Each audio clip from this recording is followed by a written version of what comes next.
இப்போ உங்க பொண்ணு தனலட்சுமி மட்டும் கிடையாது. நான் தனலட்சுமி கதிரவன்.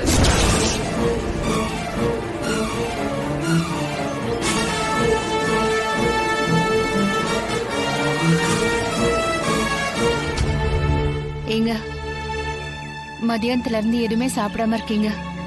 வாங்கல, கொஞ்சம் ஏதாவது சாப்பிடுங்க. எனக்கு வேண்டாம், நீ போய் சாப்பிடு. நீங்க சாப்பிடாம என்னைக்கு நான் சாப்பிட்டிருக்கேன்? நீங்க சாப்பிட்டாதான் நான் சாப்பிடுவேன். இந்த மாதிரி அடம் பிடிக்கிற குணம் உன்கிட்ட இருந்தா உன் பொண்ணுக்கு போயிருக்கு. நான் தான் சொல்றேன்ல சாப்பாடு வேணான்னு. போ, போய் சாப்பிடு போ. அடம் பிடிக்கிற குணம் என் கிட்ட இருந்து என் பொண்ணுக்கு போகலங்க, உங்ககிட்ட இருந்து தான் உங்க பொண்ணுக்கு போயிருக்கு. அது உங்களுக்கே நல்லா தெரியும். ஜானகி, அவளுக்கு ஏதாவது ஒண்ணு ஆகியிருந்தா இந்நேரம் நீயும் நானும் எப்படி இருந்திருப்போம்?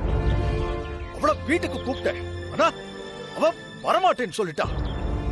அவனுக்காக அவ என்னைய தூக்கி எரிஞ்சிட்டான். நான் போய் அவளை ஹோட்டல்ல நின்னு கூப்பிட்டப்ப கூட அவன் தான் முக்கியம், நான் முக்கியம் இல்லைன்ற மாதிரி நடந்துகிட்டாளே. மனசு ஆறல. அவ உங்க பொண்ணுங்க, அப்படித்தானே பேசுவா? அப்படி நான் எப்படி பேசுவா? எப்படி பேசுவா? நான் கூப்பிட்டப்ப என் வீட்டுக்கு வரணும் இல்ல அவ? நம்ம பொண்ணு நம்ம வீட்டுக்கு வரணுங்கிறதுதான் என்னோட விருப்பமும். ஆனா கட்டின புருஷனுக்காக அவ வரமாட்டேன்னு சொன்னால, அங்க அவ மனைவியா ஜெயிச்சிட்டா. கல்யாணம் ஆன பிறகு ஒவ்வொரு பொண்ணுக்கும் அம்மா அப்பா பிறந்த வீடு எல்லாம் முக்கியம்தான். ஆனா புருஷன் தான் எல்லாத்தை விட முக்கியம். புருஷனோட மரியாதை பொண்டாட்டி கையில தான் இருக்குங்கிறத என் பொண்ணு நிரூபிச்சிட்டா. உங்க கூட ஏதாவது பிரச்சனை வந்து அப்ப எங்க அப்பா என்ன கூப்பிட்டு இருந்தா எனக்கு என் புருஷன் தான் முக்கியம்னு நான் எப்படி போகாம இருந்திருப்பேனோ அதே மாதிரிதான் என் பொண்ணு தானா பண்ணிருக்கா. அப்ப நேத்து வந்தவன் தான் முக்கியம், அப்ப நான் முக்கியம் இல்லையா? கதிர நேத்து வந்தவன் இல்லங்க, அவளோட புருஷன். நான் கல்யாணத்துக்கு அப்புறம் என் புருஷனை ஒரு நாளும் ஒருத்தர்கிட்டையும் விட்டு கொடுத்ததே இல்ல. அதே மாதிரிதான் என் பொண்ணு இருக்கா. அப்போ என் பொண்ணு ஜெயிச்ச மாதிரி தானே? ஏங்க, அவ இப்பதான் இந்த வீட்டுக்கு வர மாட்டேன்னு சொல்றாளே தவிர இந்த வீட்டுக்கு வரவே மாட்டேன்னு சொல்லவே இல்லையே. நீங்க அவளை போய் கூப்பிட்டப்ப கூட அவன் ஏன் வரலனா, அவளுக்கு தன்னோட புருஷன் ஜெயிப்பான், கதிர ஜெயிச்சு அவனோட கைய பிடிச்சுக்கிட்டு இந்த வீட்டு வாசல்ல வந்து நிப்பா. உள்ள வாங்க மாப்பிள்ளைன்னு நீங்க கூப்பிடதான் போறீங்க, கம்பீரமா அவ இந்த வீட்டுக்கு வரதான் போறா.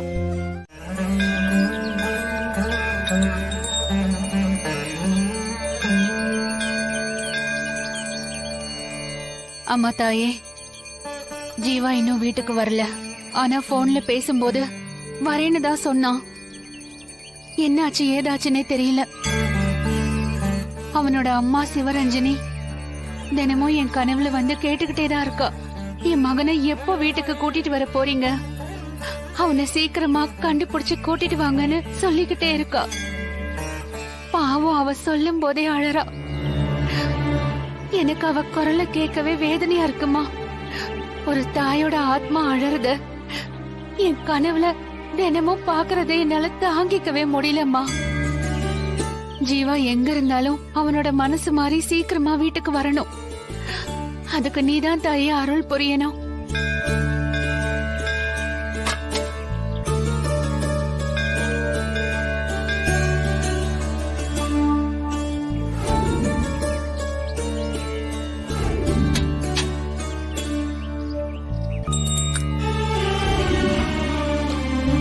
இந்த ஜீவா யாரு?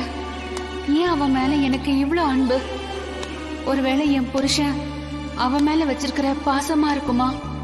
இல்ல எனக்கு மகன் இல்லாததால ஜீவாவ என் மகன் மாதிரி என் மனசு எனக்கு தெரியாம ஏத்துக்கிட்டு இருக்குமா? சிவரஞ்சினி ஏன் என் கனவுல வரா? மகனை கூப்பிடு மகனை கூப்பிடுன்னு ஏன் என்கிட்ட மட்டும் சொல்றா? நான் ஜீவா மேல வச்சிருக்கிற அன்ப அவ புரிஞ்சிருக்கணும். ஆமா, அதுதான்.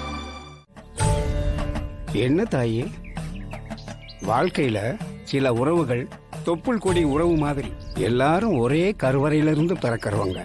அடுத்த சில உறவுகள் ரத்த உறவு.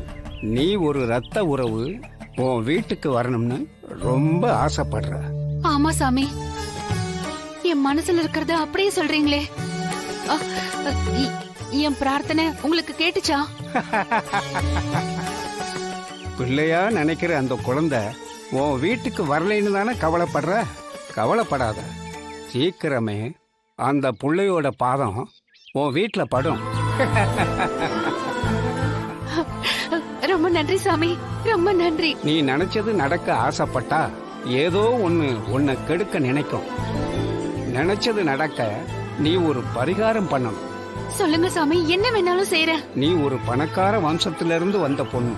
ஆனா நீ இப்போ பிச்சை எடுக்கணும். எடுப்பியா? ஜீவா வரத்துக்காக என்ன வேணாலும் செய்யறேன்னு சொன்னல சாமி, நான் செய்யறேன். தெரு தெருவா என் புள்ள மாதிரி என் மருமகன் ஜீவா வீட்டுக்கு வரணுங்கிற வேண்டுதலோட எல்லார்கிட்டையும் மடிப்பிச்சை கேட்டு அதுல கிடைக்கிற பணத்துல வெள்ளி பாதம் செஞ்சு அம்மனுக்கு படைக்கணும். அப்படி செஞ்சீங்கன்னா வர்ற கிருஷ்ண ஜெயந்திக்குள்ள அந்த புள்ள உன் வீட்டுக்கு வருவான். நீங்க சொன்னபடியே செய்யறேன் சாமி. மொட்டை போட சொன்னாலும் செய்யறேன், காவடி தூக்க சொன்னாலும் செய்யறேன், தீ மிதிக்க சொன்னாலும் செய்யறேன். எனக்கு என் புள்ள ஜீவா வீட்டுக்கு வரணும் சாமி, அவ்வளவுதான். ரொம்ப நன்றி சாமி. கண்டிப்பா பண்றேன், பண்றேன், கண்டிப்பா பண்றேன். சாமி, சாமி, நீதான் சித்திர உருவுல வந்து இத சொல்லிருக்க.